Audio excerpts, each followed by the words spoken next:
Baik, selamat pagi semuanya. Bagaimana kabar hari ini?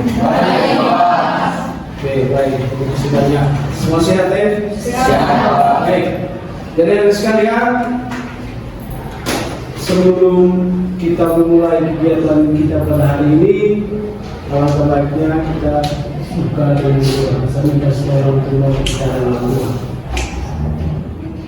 Dan izinkan saya menuju doa ini secara iman kepada dalam nama Bapa dan Putra dan Roh Kudus. Amin.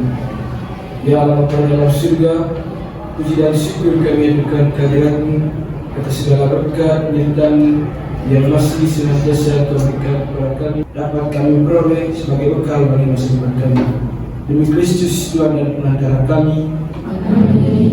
Dalam nama Bapa dan Putra dan Roh Kudus. Amin. Terima kasih banyak. Baik, saya akan cek dulu hadiah dari sekalian. Bujang, hadir Pak. Kipas, Hadir Pak. minggu lalu kita berbicara materi tentang apa? Oke, apa yang Anda ketahui tentang pengertian sejarah? Secara etimologis, bahasa sejarah itu datang dari bahasa Arab yang artinya pohon. Oke. Baik, terima kasih Putra. Baik, jadi pada hari ini kita akan berbicara tentang konsep manusia, ruang, dan waktu. Berbicara tentang pengertian sejarah. Baik, jadi pada hari ini kita akan berbicara tentang konsep manusia, ruang, dan waktu. Mungkin ada yang tahu apa itu konsep manusia, ruang, dan waktu. Itu manusia adalah sebagai pelaku utama dalam sejarah. Karena ruang adalah tempat terjadinya sejarah tersebut, dan waktu berkaitan tentang kapan sejarah terjadi. Oke, terima kasih. Tepuk tangan.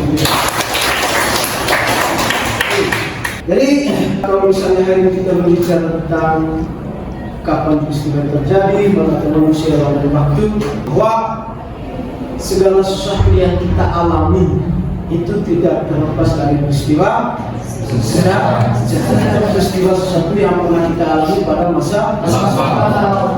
Dan berikutnya, apa yang Anda ketahui tentang konsep manusia, ruang, dan waktu? Jadi, menurut saya, manusia adalah unsur utama dalam sejarah.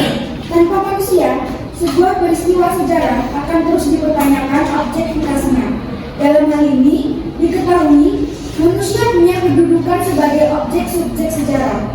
Lalu yang kedua, ruang. Diketahui dalam sebuah kajian sejarah ada unsur yang tidak bisa lepas, yaitu ruang. Peristiwa hanya akan terjadi pada suatu tempat tertentu. Contoh konsep sejarah manusia dan ruang misalnya adalah peristiwa Rengas Dengklok terjadi di Karawang, proklamasi di Jalan Pegangsaan 56 Jakarta. Lalu waktu, manusia tidak dapat terlepas dari waktu. Sejarah sebagai sebuah peristiwa pun terkait dengan waktu. Peristiwa sejarah hanya terjadi satu kali dan tidak terulang lagi. Jadi, manusia dan waktu adalah dua hal yang beriringan yang di masa selanjutnya akan menjadi sebuah sejarah jika ada peristiwa-peristiwa tertentu. Oke, terima kasih banyak.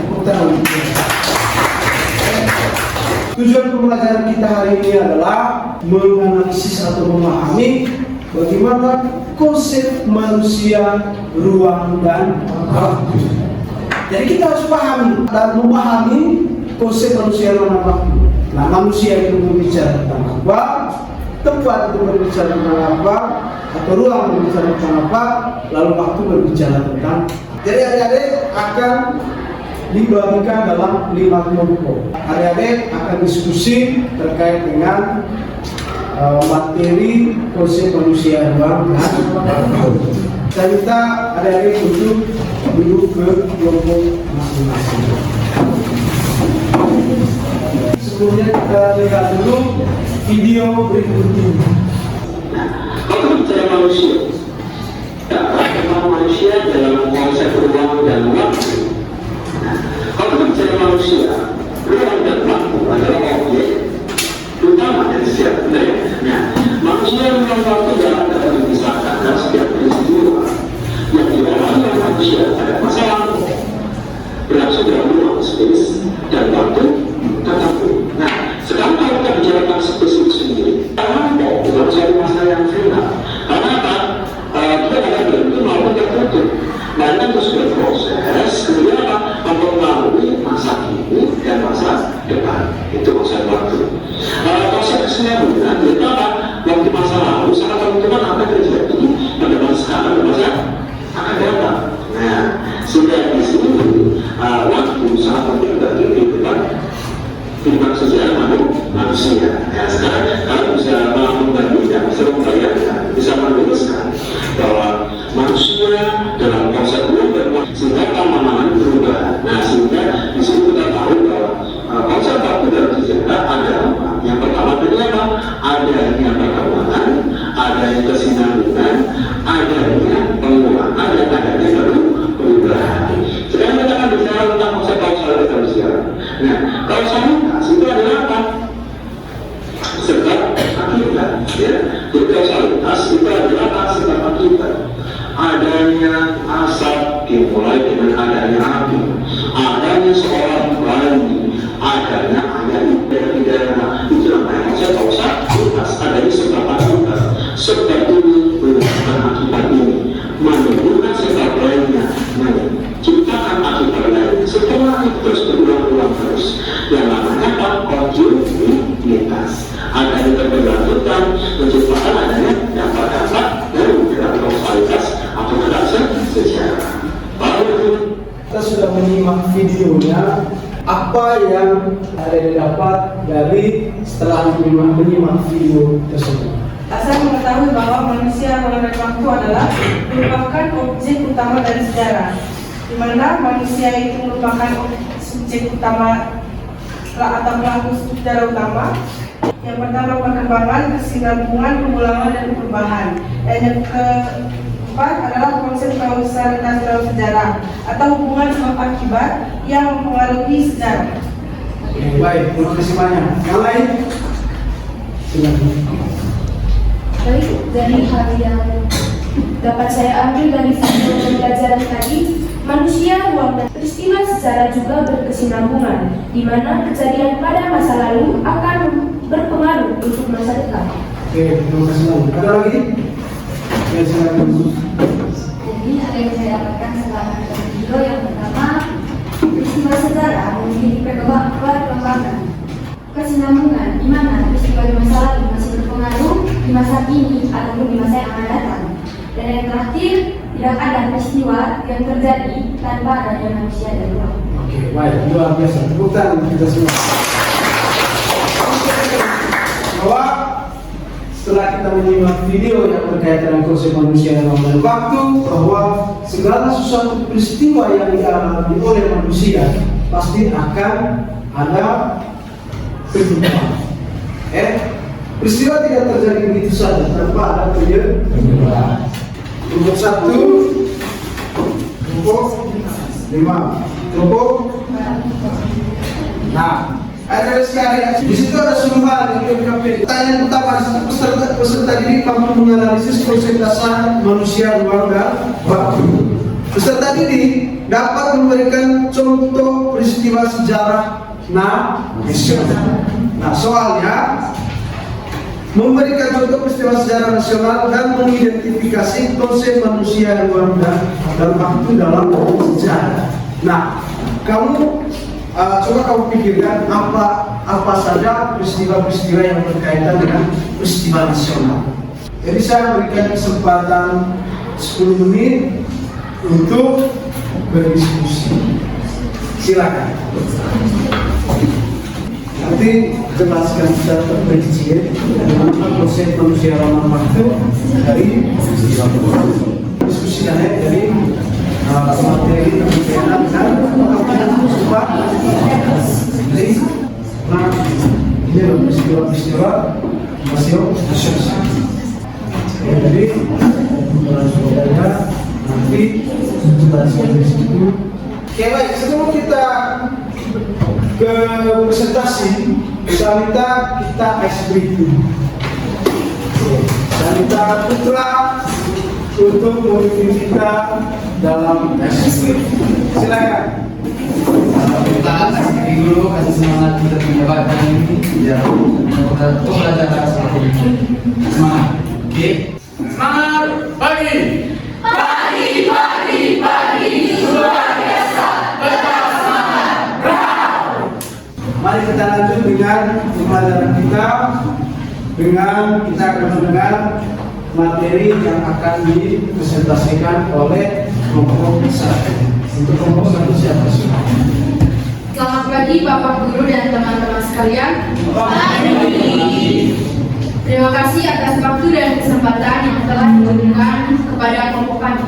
Dan saya persilakan Tiara untuk membacakan sejarah singkat dari Proklamasi Kemerdekaan Indonesia. Baik, sebelum saya menjawab dari materi yang diberikan, saya akan menjelaskan sejarah singkat dari proklamasi. Proklamasi Kemerdekaan Indonesia terjadi pada tanggal 17 Agustus 1945. Peristiwa ini diawali oleh kekalahan Jepang dalam Perang Dunia Kedua yang menguasai Indonesia sejak tahun 1942. Akhirnya, pada pagi hari sekitar pukul 10 waktu Indonesia Barat, pada 17 Agustus 1945, di Jalan Kebangsaan Timur nomor 56 Jakarta, Soekarno dan Hatta atas nama bangsa Indonesia membacakan teks proklamasi kemerdekaan. Peristiwa ini menandai lahirnya negara Republik Indonesia merdeka dan berdaulat. Jadi itu adalah sejarah singkat dari proklamasi. Selanjutnya, waktunya pada pagi hari pukul 10.00 waktu Indonesia Barat pada tanggal 17 Agustus 1945. Baik, itu saja presentasi dari kelompok kami. Sekarang kami membuka sesi tanya jawab dan kami hanya menerima 3 pertanyaan. Baik, saya persilakan Teman Nadia. Mengapa proklamasi kemerdekaan Indonesia tetap dibacakan pada 17 Agustus 1945 meskipun saat itu tentara Jepang masih berada di Indonesia dan belum ada pengakuan dari negara lain? Bagaimana risiko dan alasan dibalik pemilihan waktu tersebut? Kepada teman Noya, kami persilakan. Baik, saya akan memberi pertanyaan. Bagaimana peran proklamasi kemerdekaan Indonesia dalam membentuk identitas nasional, terutama dalam konteks keberagaman budaya, suku, dan agama di Indonesia? Dan kepada teman Nadia. Jadi saya mau bertanya, mengapa dalam teks proklamasi kemerdekaan hanya tertulis atas nama bangsa Indonesia tanpa mencantumkan struktur negara atau pemerintahan yang akan dibentuk? Baik, terima kasih kepada teman-teman. Kami akan mendiskusikan dulu pertanyaan dari teman-teman. Kita lihat. Baik, sekarang kami akan menjawab pertanyaan dari teman-teman. Jadi pertanyaan pertama dari teman Nadia, saya persilakan kepada. Jadi, Proklamasi Kemerdekaan Indonesia tetap dibacakan pada 17 Agustus 1945 karena ada momentum sejarah yang berasal dari Jepang, yaitu Jepang menyerah kepada sekutu pada 15 Agustus 1945. Lalu resiko yang dihadapi yang dialami Indonesia cukup besar, termasuk kemungkinan represi militer dari tentara Jepang yang masih ada. Tapi para pemimpin pergerakan nasional menyadari bahwa ini adalah waktu terbaik untuk menyatakan kemerdekaan tanpa campur tangan yang asing. Baik, saya akan menjawab pertanyaan dari teman Nadia. Pertanyaannya, mengapa dalam teks proklamasi kemerdekaan hanya ditulis apa dampak penggunaan kata-kata tersebut terhadap legitimasi proklamasi? Pemilihan kata-kata atas nama bangsa Indonesia dalam dasar pemerintahan yang spesifik yang pada saat itu memang belum terbentuk secara formal. Baik, saya akan menjawab pertanyaan dari teman Ayah. Pertanyaannya tadi, bagaimana peran proklamasi kemerdekaan Indonesia dalam membentuk identitas nasional, terutama dalam konteks keberagaman budaya, suku, dan agama di Indonesia? Jawabannya adalah, proklamasi kemerdekaan Indonesia menjadi fondasi utama bagi pembentukan identitas nasional yang mencakup keberagaman budaya, suku, dan agama. Baik, itu saja dari kami. Sekarang saya persilakan teman Efraim untuk menyampaikan kesimpulan dari materi proklamasi kemerdekaan. Jadi kesimpulannya adalah kami dapat menganalisiskan identifikasi dari konsep manusia, Tuhan dan waktu dalam peristiwa nasional dan proklamasi kemerdekaan Indonesia. Baik, sekian dari kami mengucapkan terima kasih. Jadi mungkin itu penjelasan terkait dengan ini kelompok 1 dan kita kelompok 2 untuk mempresentasikan hasil diskusi. Silakan. Baik, selamat pagi untuk kita semua. Selamat pagi. Kami dari kelompok 2 akan mempresentasikan hasil diskusi kami, yaitu peristiwa sejarah Rengas Dengklok dalam konsep manusia, ruang, dan waktu. Baik, sebelum kami membahas lebih dalam lagi, kami akan menjelaskan secara singkat tentang peristiwa Rengas Dengklok.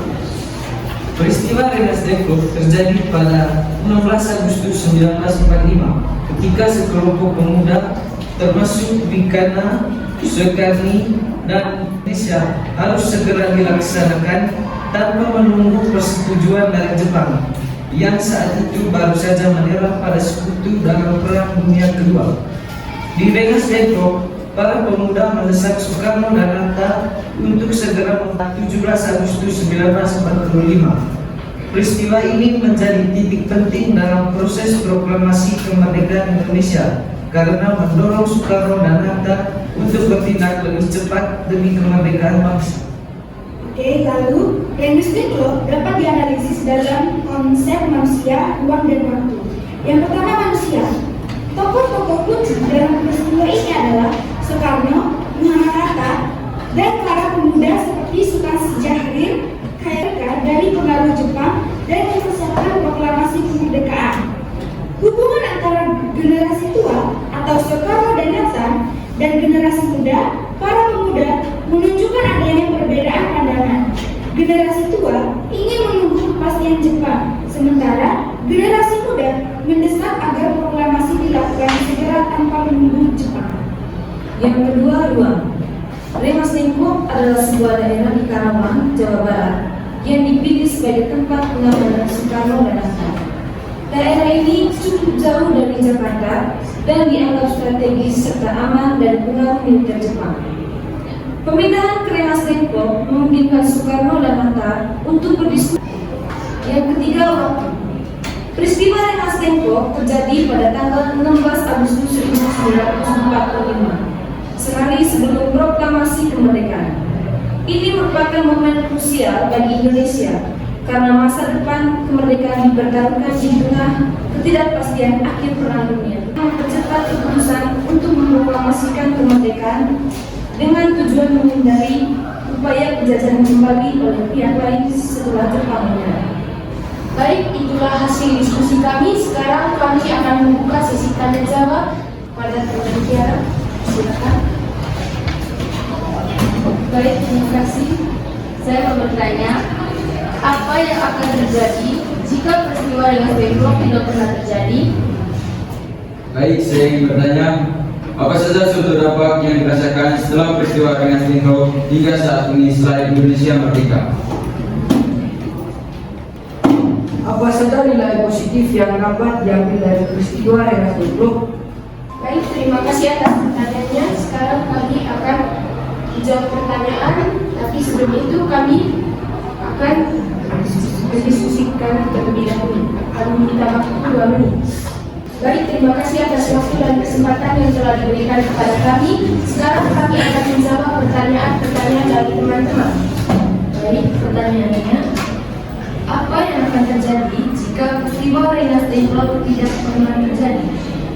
Baik, jika peristiwa akan terus berusaha menguasai Indonesia atau menjajah Indonesia terus-menerus. Yang keempat, masyarakat Indonesia banyak yang tersiksa karena perilaku Jepang. Dan yang kelima, dapat memperkuat Jepang di mata dunia. Baik, pertanyaan kedua, apa saja contoh dampak yang dirasakan setelah peristiwa Rengas Dengklok hingga saat ini selain Indonesia merdeka? Jadi, dampak yang dirasakan hingga saat ini yaitu yang pertama, lahirnya semangat nasionalisme dan keberanian dalam memperjuangkan hak. Yang kedua, terciptanya sumpah kesetiaan pada. Yang kelima, peningkatan kesadaran sejarah dan pendidikan sejarah bagi generasi muda. Baik, pertanyaan ketiga, apa saja nilai positif dari peristiwa Rengas Dengklok? Jadi nilai positif dari peristiwa Rengas Dengklok yang pertama, semangat nasionalisme dan patriotisme. Yang keenam, kedisiplinan dan kesungguhan dalam berjuang. Baik, sesi tanya jawab sudah berakhir. Sekarang kami masuk pada sesi kesimpulan. Kesimpulan dari hasil diskusi kami adalah kami mampu menganalisis dan memahami konsep dasar manusia, ruang, dan waktu, di mana kami dapat memberikan salah satu contoh peristiwa sejarah nasional, yaitu peristiwa Rengas Dengklok yang berkaitan dengan konsep tersebut. Itulah hasil presentasi kami. Mohon maaf jika ada kata-kata yang kurang berkenan. Kami ucapkan sekian dan terima kasih.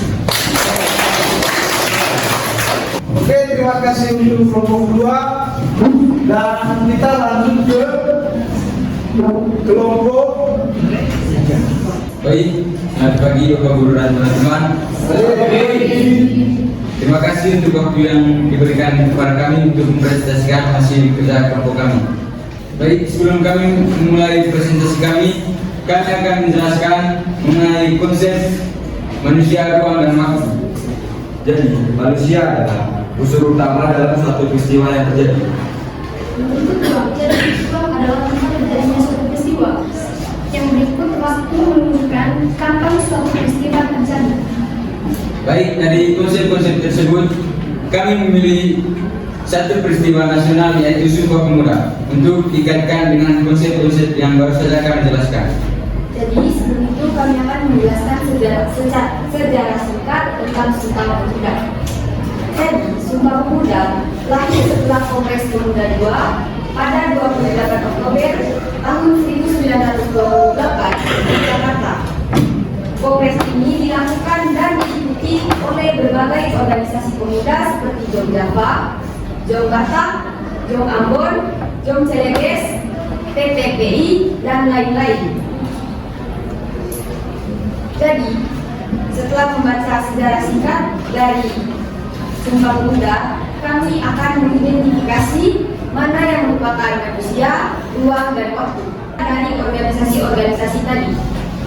Yang menjadi ruang dalam peristiwa Sumpah Pemuda adalah Jalan Kramat Raya nomor 106 di Jakarta. Dan waktunya adalah 28 Oktober 1928. Baik, itu saja presentasi dari kami. Selanjutnya kami akan buka sesi tanya jawab. Di sesi ini kami hanya menerima 3 pertanyaan. Para teman-teman yang bertanya, para teman Lionel, Bagaimana Sumpah Pemuda mengubah pandangan pemuda terhadap identitas bangsa? baik, terima kasih kepada Lionel. Para teman Marisa, Mengapa Jakarta dipilih sebagai tempat Sumpah Pemuda? baik, terima kasih teman Marisa. Para teman Lee, Apa arti satu bangsa bagi pemuda Indonesia pada tahun 1928? baik, sekarang kami akan menjawab pertanyaan. Kami minta waktu selama 2 menit. Baik, sekarang kami akan menjawab pertanyaan yang telah diberikan. Pertanyaan pertama dari Manado. Jadi jawabannya Sumpah Pemuda mencetuskan visi mereka sebagai satu kesatuan bersama, yaitu bangsa Indonesia, tanpa melihat perbedaan suku, daerah, atau bangsa. Ini menciptakan munculnya semangat persatuan. Jadi kami akan menjawab pertanyaan dari Marisa. Mengapa Jakarta dipilih sebagai tempat Sumpah Pemuda? Jadi Jakarta menjadi pusat pemerintahan kolonial Belanda dan pusat aktivitas pada masa itu. Selain itu, Jakarta memiliki akses mobilitas yang lebih mudah dan menjadi pusat informasi. Pertanyaan terakhir dari Mani. Jadi, satu bangsa berarti komitmen untuk bersatu di atas kepentingan pribadi atau kelompok. Persatuan menjadi fondasi untuk melepaskan diri dari penjajah pada masa itu. Baik, itu saja presentasi dari kami. Kami ucapkan sekian dan terima kasih. Baik, ada sekalian,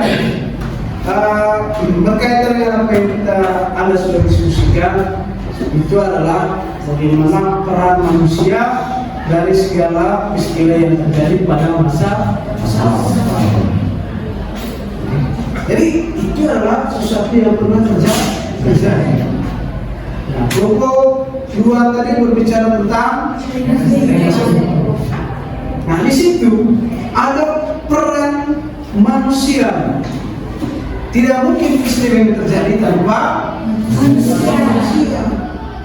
Tadi juga kita mengatakan bahwa waktu merupakan sesuatu yang sangat kaitan dengan manusia. Yang dimana peristiwa yang dialami oleh manusia itu berkesinambungan. Misalnya, kalau Indonesia tidak dijajah, tidak mungkin ada proklamasi.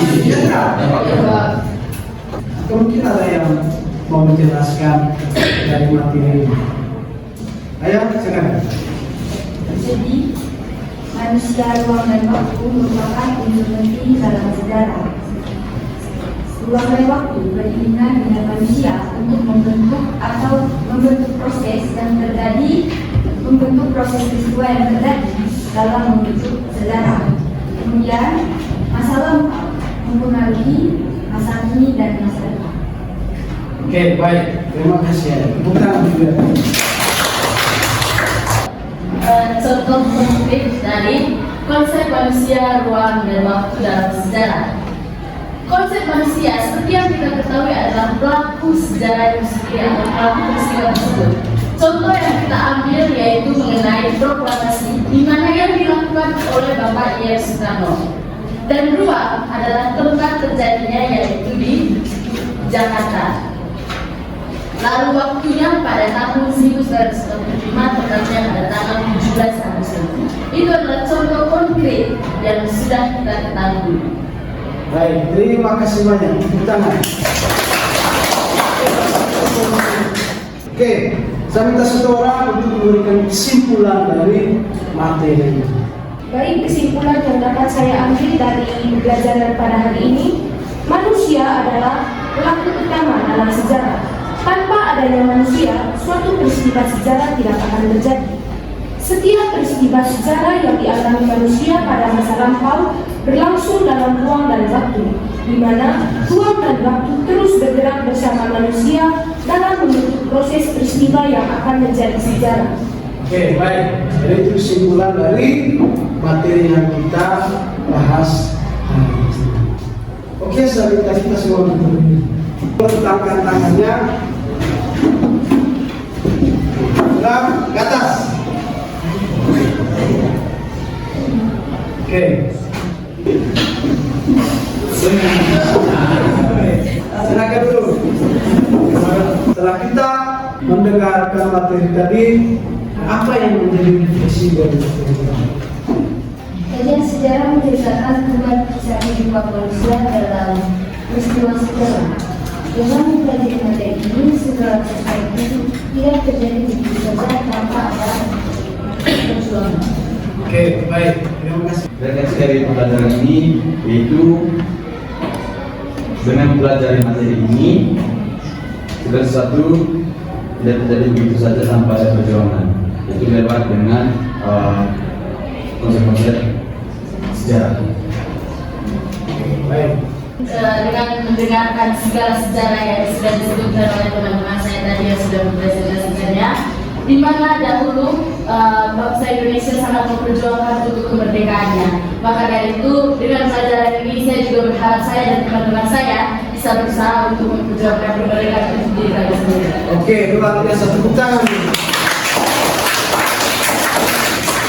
Saya minta untuk ambil kertas, kita menuju lagi. Kalau ini kita yang pertama jelaskan konsep manusia, ruang dan waktu dalam peristiwa Sumpah Pemuda. 2. Mengapa waktu itu sangat penting dalam sejarah. 3. Berikan contoh konsep manusia dalam ruang dan waktu. Jadi itu saja soalnya, silakan Anda kerja.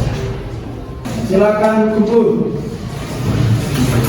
Karena itu untuk menutupi segala rangkaian kegiatan hari ini, ditutupi dengan doa. Mari kita berdoa dalam nama Bapa dan Putra dan Roh Kudus. Amin. Ya Rabbal dalam surga, demi Kristus Tuhan dan pengacara kami. Amin. Dalam nama Bapa dan Putra dan Roh Kudus. Terima kasih. Silakan. Terima kasih Pak.